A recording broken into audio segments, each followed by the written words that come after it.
እሺ ጭንቅሎ ለምን ክላስ ውስጥ ትረብሻለህ? አረ ቲቸር እኔ አልረበሽኩም።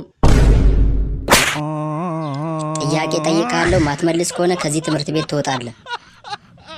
እሺ ሳትነካው መያዝ የምትችለው ነገር ምንድን ነው? አረ ገና ከመጀመሩ ሊቀጠቅጠኝ ነው። በቃ ሳትነካው መያዝ የምትችለው ነገር? ወይኔ ጉዴ ማን ረብሽ ብሎኝ ነው? ቆይ እሺ ከእናንተ ውስጥ የሚመልስ ሰው አለ? ሳንነካው መያዝ የምንችለው ነገር ምንድን ነው? ሳንነካው መያዝ የምንችለው ነገር ትንፋሻችንን ነው። አንገት ያለው ነገር ግን ጭንቅላት የሌለው ነገር ምንድን ነው? ያው እሱማ ቀላል ነው። የታረደ ዶሮ ነዋ። እንዴ ዶሮ ሲታረድ አንገቱ ብቻ እኮ ነው የሚቀረው። ታዲያ በግ ሲታረድ እግሩ ብቻ ነው እንደሚቀረው? አንተ ደነዝ። አንገት ያለው ጭንቅላት የሌለው ነገር ምንድን ነው? እናንተ መልሱ። አንገት ያለው ጭንቅላት የሌለው ጠርሙስ ነው። አንተ እንደነሱ አትመልስም። ቆይ በዚህ ጭንቅላት ነው ክፍሉን በአንድ እግር የምታቆመው? እሺ ጥርስ ያለው ነገር ግን የማይናከስ ነገር ምንድን ነው? እንዴ ይሄማ በጣም ቀላል ነው። የነ ከቤ ውሻ ነዋ።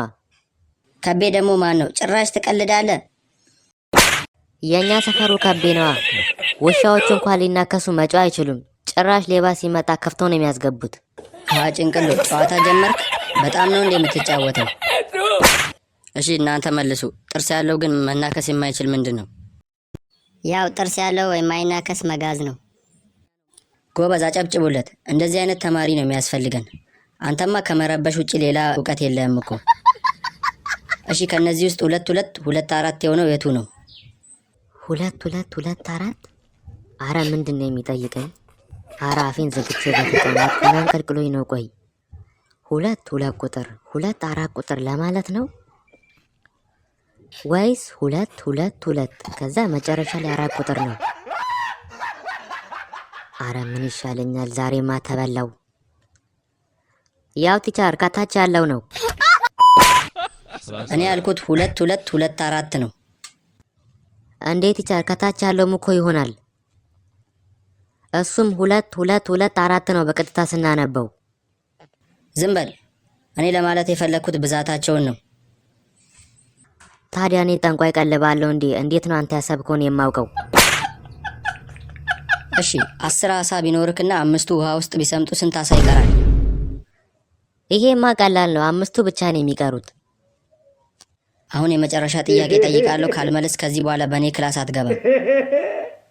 እሺ ቲቸር ጠይቀኝ። እሺ አንድ መኪና በ80 ኪሎ ሜትር ቢሄድ መኪና የሚያወጣው ድምፅ ምን አይነት ነው? እንዴ ይሄማ ቀላል ነው። ይሄ ነው።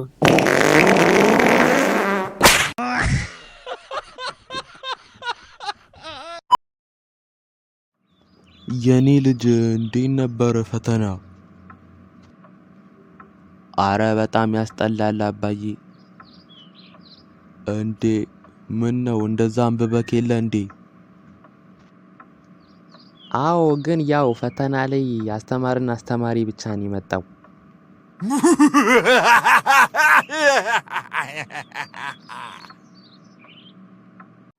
የኔ ልጅ አሁን የሚጠጣ ነገር እንዘዝ አይደል?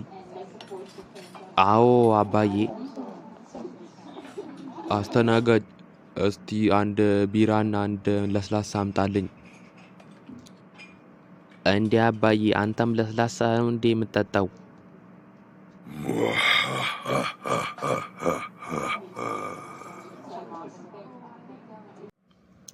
እሺ አቶ ከበደ የምርመራ ውጤት ደርሶኛል። እሺ ዶክተር ምንድነው እስቲ ያዘኝ? እስቲ ምንድነው ምርመራው? አዎ ከቤ የምርመራ ውጤት እንደሚያሳይ ከሆነ ጉበት በሽታን ያዘ። እንዴ ዶክተር እንዴት እንዲህ ሊሆን ይችላል?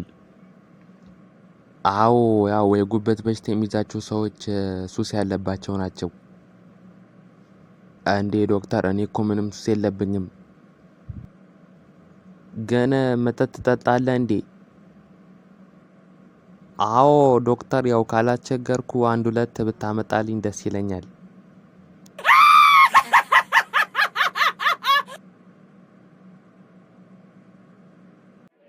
አስተናጋጅ እስቲ አንዴ ወደዚህ ና።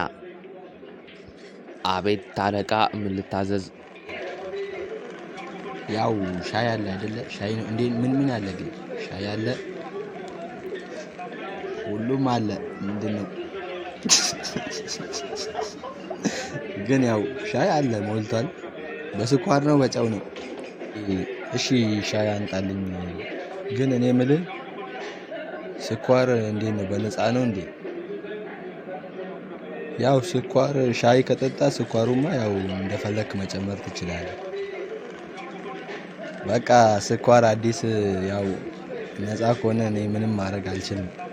1 ኩንታል ሞልተ ይዘና በአካፋ ደግሞ ጨምረው፣ አንዱ በማንኪያ ተው።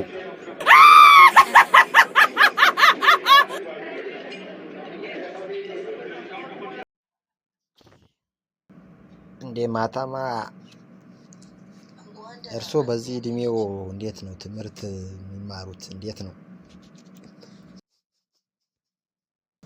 ያው ልጄ በጣም በፊት በጣም ቸክል ነበረ፣ ግን ያው በአንዳንድ ሁኔታ በትምህርት ላይ ለመቀጠል አልቻልኩም።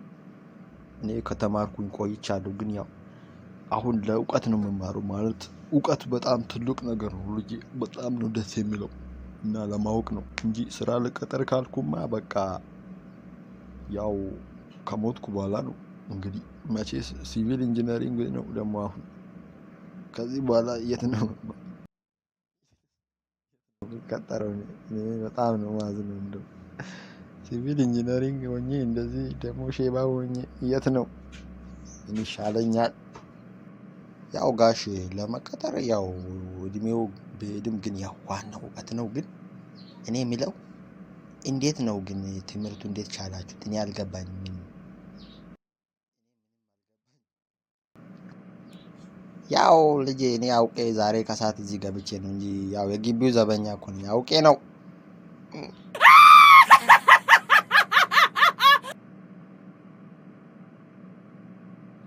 ያጠፋውን ጥፋት አንድ ሳይቀራውን ንገረኝ በቃ። አረ መርማሪ፣ እኔ እኮ ምንም አላጠፋውም። እንደገደልካቸው መረጃ ደርሶናል። አሁኑኑ ተናገር። ያው መርማሪ፣ አንድ ጊዜ ሁለቱም መጡብኝ። ከዛ የመጀመሪያውን እኔ ላይ መጀመሪያ ሊያጠቃ ነው የመጣው መጀመሪያ።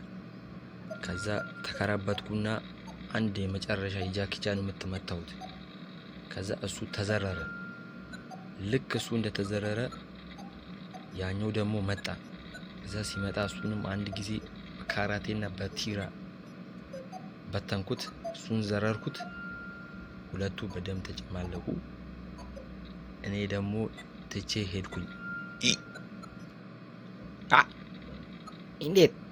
እንዴት እንደዚህ ሊሆን ይችላል አንተ ስታስብ? አዎ መርማሪው፣ ያው ሌሊት 10 ሰዓት ላይ በተኛውበት በዙሪያዬ ሲያንዣብቡ ሲሉ በቃ አላስቻለኝም። 2 ትንኝ ነበሩ። ያው አንዱን በካራቴ ያልኩት አንደኛውን ነው። ከዛ እሱ ሲሞት ያኛውን ደግሞ በእርግጫ ጣልኩት። ሁለቱም እዛው ጨፈለኳቸው። ለካ ትንኝ ነው።